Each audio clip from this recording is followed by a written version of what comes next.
ములుగు జిల్లా అందాలు పర్యాటకులు చూసేందుకు తాడువాయిల ఏటూరు నాగారం ఏకో టూరిజం కింద eco arts wildlife management range సఫారీని సురువు చేసిందట. ఇట్లా అడవుల అందాలు చూసేందుకు సఫారీ బండ్ల మీద 18 కిలోమీటర్లు తిరుగుకుంటా పచ్చని అడవులు, పారే జలపాతాలు, తీరొక్క జంతువులు, జీవాలు, పిట్టలు, పచ్చులు, నెమళ్ళు ఇట్లా అడవి జీవాలను చూసుకుంటా పర్యాటకులు ఆనందపడేటట్టు ప్లాన్ చేసి ఇట్లా వైల్డ్ లైఫ్ టూరిజం ను సురువు చేసిందట. ములుగు జిల్లాలో ఉన్న అడవి అందాలే కాకుండా అటు రామప్ప గుడి, లక్నవరం చెరువు, బొగత జలపాతాలు, మేడారం మహాజాతర అసోంటి మొత్తము ములుగు జిల్లాలనే ఉన్నాయి కాబట్టి భూమి మీద ఉన్న స్వర్గం లెక్కనే ఉంటదని చెప్పుకొచ్చిందట. అమ్మ మహిళా మంత్రి అడవి బిడ్డ సీతక్క, మరి మీరు ములుగును మంచిగానే తయారు చేస్తున్నారు, పర్యాటకులకు ఏర్పాట్లు బాగానే చేస్తున్నారు, కానీ అదే అడవిని నమ్ముకొని ఉంటున్న గిరిజన బిడ్డల గతిని మార్చే పని కూడా పెట్టుకోండి మేడము.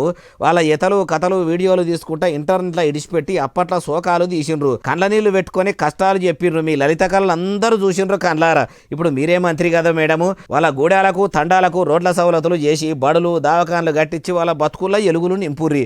ఎమ్మెల్యేగా మీరు చేయమన్న పనులకు ఇప్పుడు మీరు చేస్తున్న పనులకు అసలు పొంతన లేకుండానే ఉన్నది.